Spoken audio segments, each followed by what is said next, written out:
Pittsburgh Steelers fans, welcome to the BTSC Round 6 Draft Roundtable for 2022. I'm Matty Peverell, joined by my co-host, my co-panelists on this roundtable, Geoffrey, Benedict, Chrise, KT Smith.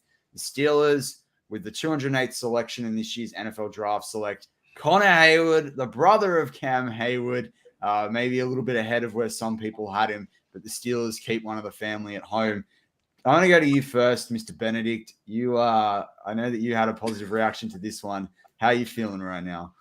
Oh, I love it, man. I love it. I wanted this guy. I want him for training camp. I want to see Mike Tomlin put him against his brother. I want to see, I love the competition. I love the brotherly competition. And you know Cameron Hayward is gonna poke at his little brother every chance he gets until that kid either quits or becomes an all-pro. That's that's how Cam Hayward operates with everybody, but his little brother is in for it. I love it, man. I love the pick. I love the position. I love the way he plays football. I'm so glad he's a Steeler. Yeah, it's awesome to see that. And then KT Smith, we've got a player here that, if you look on College Football Reference, first 4 years he's listed as a running back, and then last year he's listed as a tight end. He's a guy that ran like a 4.72 at the combine, and then you've got him listed about 6 foot flat. How do you think they're going to work him into a Matt Canada offense? I mean, is he a tight end? Is he a H-back? Do they actually give him that designation? Is he a running back? I mean, I'm sitting here thinking he's the third tight end, but yeah, what's your perspective? Yeah, I mean, if you look at Canada's stuff, especially his Pitt offense from 2016, which this roster is really sort of being rounded out to resemble that offense, that 2016 Pitt offense. And they loved Connor Heyward types, like they had a few guys who they would predominantly slot them as H-backs, but they'd move them into the backfield. They'd run jet sweep with them. And there's a couple clips where they run jet sweep on the goal line to the fullback / H-back, and he turns the corner. You get into these really condensed formations, and it sucks the defense down in tight, and then you run to the edges, and you do it in unexpected ways. So I think that they'll find lots of interesting ways to use this guy. I don't know what it means for Derek Watt. It's something we can talk about, but I think that they see a little bit of an upgrade as an athlete with him, and that might allow him to throw him the ball a little bit more than they would with Derek Watt too. So I think they'll make good use of him. Yeah, it's funny. I feel like the Steelers have flirted with this H-back, fullback role for a while now. Like, you talked a bit there about what Canada did, and you think about how he used like Jalen Samuels at NC State, I think it was. Yeah, and like, can they get it right with this one? I mean, Kyle, have they got it right? Can they get it right? They've brought in Cam Hayward's little brother. I mean, yeah, what are your thoughts?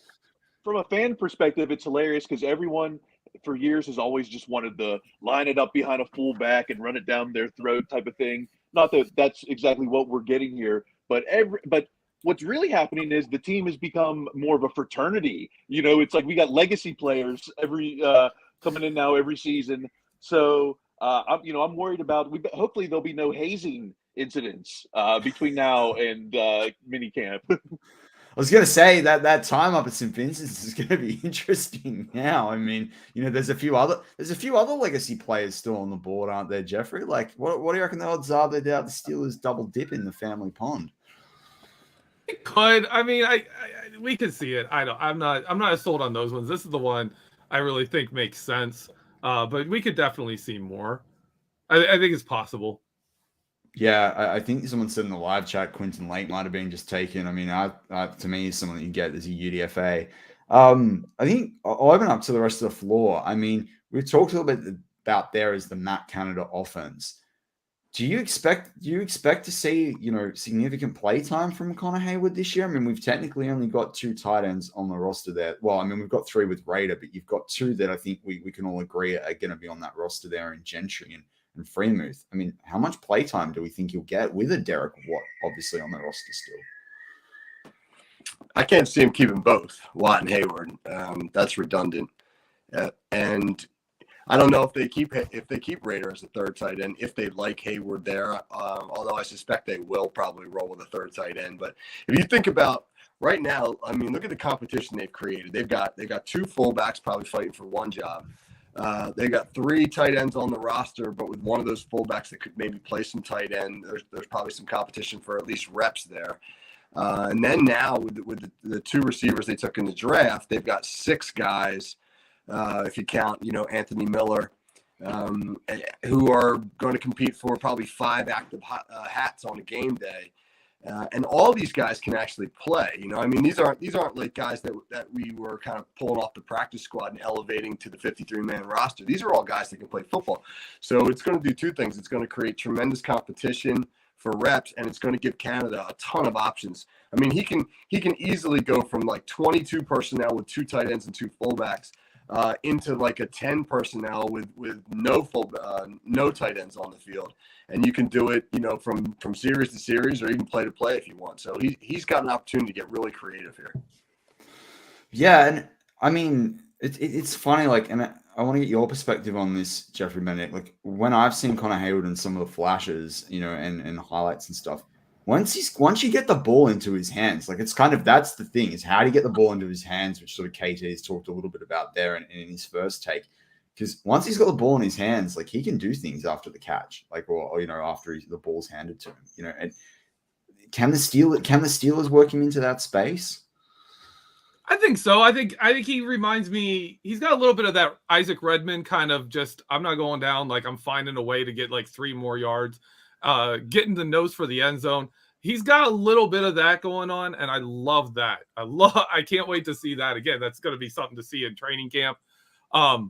But I think they can. I think you can see that when you look at Zach Gentry, right? Zach Gentry brings you almost nothing as a receiver, and they did those little slip screens to him as a tight end, as a blocking tight end, where no one's looking at him. He blocks the edge rusher. He's like, oh no, you got past me, and then he turns around and catches the ball and rumbles for 20 yards. He had a 20-yard gain on one of those. Just ducked his head and just went. So yeah, they can find ways. They can find ways to get Connor Heyward the ball. And when you think back, man, this takes me back to Bruce Arians' days, right? When we had Kerry Davis, we had David Johnson, we had Will Johnson, we had all those fullback / tight end. What position are they?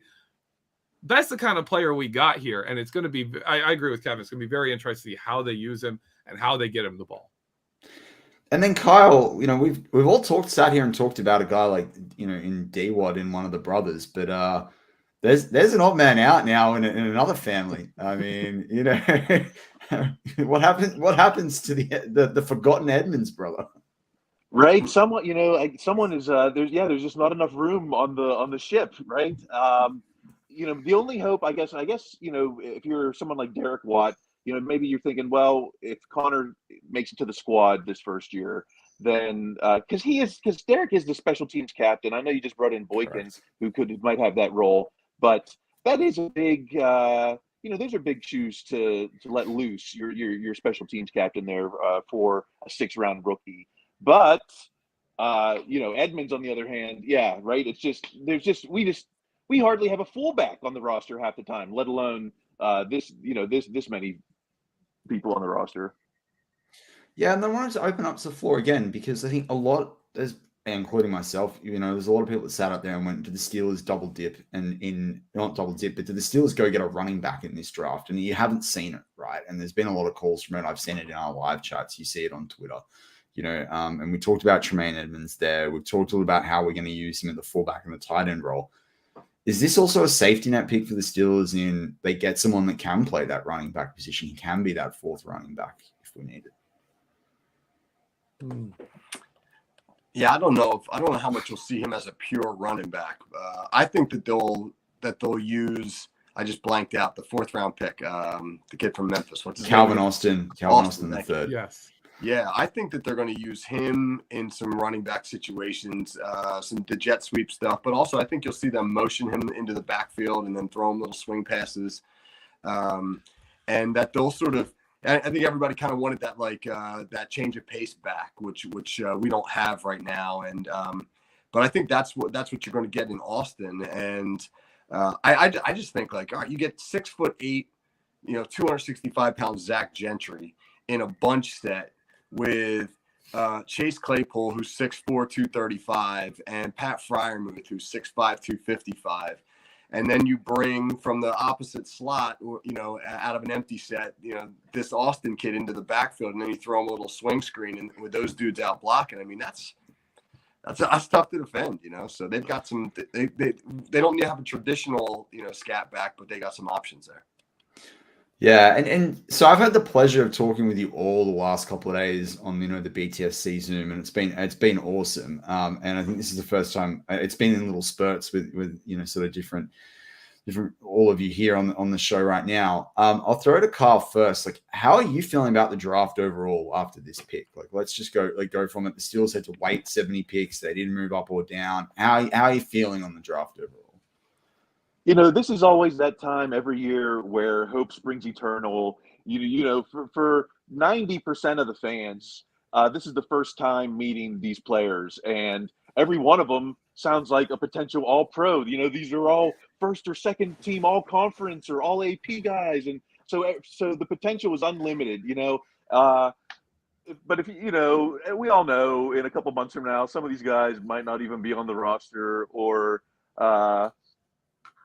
but I mean, as of right now, it's an A+. Way to go, Colbert. I really thought Colbert might trade down some picks to leave to his predecessor. I thought that might be the final parting gift, is maybe a little more draft capital for next year. But besides this, it's got to give bravo to Kevin going out with class. How about you, KT? The one thing I've noticed is they've really taken some shots on some guys with these incredibly high ceilings, but who also just might not work out. You look at Pickens, like Pickens could be one of the best receivers in the draft. I mean, I'm just about done the film room that I've been working on him. Oh my gosh. He's unbelievably talented, but he does some really stupid things too. So which are we going to get? And then you look at the third round pick, the defensive end from Leo from Texas A&M. If he's in the right situation, if he can get singled up, they can get him blocked one-on-one. He's going to be really good. I mean, he's very, very difficult to block one-on-one. He's actually got a little bit of like a smaller version of Devontae Wyatt in him with his ability to slant and move and things like that. But he gets his butt kicked on double teams, So like if they don't have him in the right spot, or if they ask him to do something like anchor in the 3-4. He's going to struggle, So I think what they've done is they basically said, like, we've got enough we feel pretty good about our first 22. So let's go look at some really, really high upside guys that, if they don't work out, I think the Steelers still feel like they're going to be okay. So they've taken some chances, which I think is interesting. Yeah, and it's funny you talked about the 22 guys. So yesterday, obviously I'm in a different time zone on the other side of the world. Once, day 2 had finished, I went back and I listened to the pre-draft press conference, the one from 3 or 4 days ago, and I wanted to sort of correlate, well, what have we picked so far with what that Colbert and Tomlin set out to achieve? And it literally, they have held the line completely on what they wanted. They're like, we're not gonna go crazy. We're not gonna move. When they were asked about quarterback, they basically said, if there's the guy that we like and he falls to us, we'll look at him, or he falls within a range of 2 or 3 picks. It's not a flip. It's not, being jargon that they've shared with the media. They've literally set on course. I mean, Geoffrey, I'd love to hear your thoughts, just like Kyle and KT, but I also want to hear, the Steelers drafted him at 208. Some people had him, from 230 onwards. Some people had him in the 7th round. We drafted him in the 6th round. How happy are you that a team like the Patriots didn't get? Oh yeah, because that was my only concern. Because I was sitting there thinking, man, I want Connor Heyward. Everyone wants Connor Heyward, right? And we're all like, oh, could we get him as a UDFA, something like that? But what you don't want is some jagoffs coming in here like the Browns or the Patriots, because he would fit the Patriots. He'd also fit the Ravens, man. There's some teams out there that you're just we don't want those guys to get him. So I'm glad the Steelers probably overdrafted him a little bit. Overdrafting somebody in the 6th and 7th round is kind of a novel concept. These guys are all kind of just in a big bowl here. You're kind of it feels to me like you're kind of fishing those things out of a like a carnival thing. They're just picking them at this point, right? You can't really overdraft somebody in the 6th round. But I love that they did get him. They didn't wait, and they basically said, yeah, this is the guy we want to add to the team. And I think one of the reasons they're able to do that is the Steelers have good low end depth, right? When you get to the point of 6th round depth, there's no position on this team where you're saying we need, a backup in this category, right? At this level, you're not going to find a good cornerback in the 6th round. You're not going to find these players. So I'm glad they did get him. I'm glad that they went out and made the move to get him here. As for the draft overall, I got to go to the draft party down at Heinz Field today. Got to see Kenny Pickett. I was at their little Q&A session. That was fantastic. Right now I'm riding adrenaline. I am super high on this class. I'm ready for anything. Like let's line these guys up and go. We're gonna win a Super Bowl with this team. That's where I am. I know that's not realistic, but that's where I am. I love the Pickens pick, man. He could be AJ Green, or he could be a Martavis Bryant. Where you're like, what are you doing, kid? Like get your head screwed on straight. Or he could be that guy who does turn it around and just takes out the league. It's fantastic. I love what they're doing. I have to agree with Kevin. They're setting Matt Canada up. They're setting Kenny Pickett up to be something this year. They are really investing in this offense, and it's going to be fun to see how it works out. So, if Pickens isn't that guy, Kyle, I want to get some first thoughts. I want everyone on the record now, 2 years ahead. Are the Steelers drafting Dino Tomlin out of Maryland next year or the year after? Are they going legacy? You know what? The way that this team is operating, don't be surprised if he ends up right on that roster. That's kind of the statement that this makes is like, even though the things on the field are important, also, this team, this company, this family is also important. This says more about the relationship of the team to Cam Heyward in some aspects. That they would go up and, maybe reach for him this high in the 6th. It says, we want to keep this as a family. We respect what you bring to this family. Someone in the live chat said Tomlin drafts Tomlin round 1. I don't know, KT. Have you seen any of Dino Tomlin in your Zero? I have seen 0. Has the actual football field seen much of Dino Tomlin? I don't think the football's seen much of Dino. I think there's a younger brother that's meant to be pretty good. So just before we wrap up this roundtable of the 6th round draft pick for 2022. Where do the Steelers go next? Is there a position that they now need to draft? There's a lot of people talking cornerback. I'm in that train. Obviously, I don't want to take them to take someone that's not good enough. But where do they go with these 2 picks in the 7th round? I think they're picking 235 and 247. I think it is. Yeah, I'm with you on that D-back. I mean, they found a pretty good one last year in Trey Norwood, and maybe they can hit one again. As a depth piece, because that's an area that they should address. I'm glad that they didn't take an offensive lineman. I mean, maybe I thought that they could take a tackle, but quite honestly, they got a lot of linemen, certainly on the interior.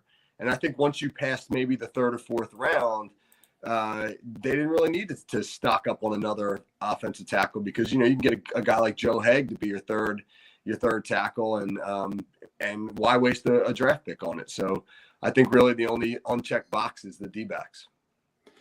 Yeah, and it's funny as well. Like you talk about tackle, I was in that boat too. But then I sort of sat there and I went, "There's some really good guys, like first 10 guys, and then it's like 3rd or 4th round, and we saw some of those guys taken." But I mean, I think it was about 4 or 5 picks before Hayward was taken. Decalus, and I know I've mispronounced his name there. Like he was a guy in the mock drafts that was sitting there in the 3rd or 4th round, and you're taking him in the 6th. So it's funny. I wonder what tackles are going to be sitting there when this draft's over. Is like UDFAs. Again, I'll throw it open to the panel just as the absolute final question. Do the Steelers dip into the 2nd round of free agency now? Like, are there any spots that we look to go? Because we've addressed a lot in the offense. Do the Steelers look at the defense? There are some interesting veteran, cornerbacks. There's a safety out there still sitting there. The Steelers, go back and dip into that pond for free agency number 2, which we know is going to start in a matter of hours. I'm hoping there's a shot for 23 still, Joe Hayden. I'll put out the vibes for that. I don't know, if he has the speed or the roll even, but above the neck. The defense is certainly as young as the offense is, so above the neck, as far as D-backs, he brings something that the room would need. Jeff? I don't think there's really any position they need to go in this late round of the draft and in free agency afterwards. I don't see it. Maybe a veteran. I could see a veteran running back if you want to add something to that room. But really, I think this team has a lot of depth right now. Yeah. KT, is this where if they don't get the defensive back here, do they go and dip into that well? Do they need to? I don't know if they need to. I mean, I kind of agree with everybody else in the sense that, like, you know, I wouldn't mind seeing Hayden come back because of his familiarity with the scheme. But at this point, you know, I don't want them to overpay for somebody just for the sake of, you know, just bringing in a guy. So, I think that they feel pretty good about themselves. They should anyway. Yeah, and I think that I agree with you. I think they should, you know, feel pretty good about themselves. I think we're really tooling up. And so with that's going to wrap up this year's 2022 6th-round draft pick roundtable. I'd like to thank my co-panelists, Jeff, Kyle, and KT. It's been awesome, not just this show, but all through the draft. And, of course, BehindTheSteelCurtain.com, your one-stop shop for all things Pittsburgh Steelers, our audio and podcast network across YouTube, Facebook, Spotify, Apple Podcasts, all of that sort of stuff. There is your non-stop shop for all things Pittsburgh Steelers, and that doesn't just happen in the draft. That goes all the way through to the season, postseason, hopefully, and all the way through next off season as well. But stay tuned for more from Behind the Steel Curtain.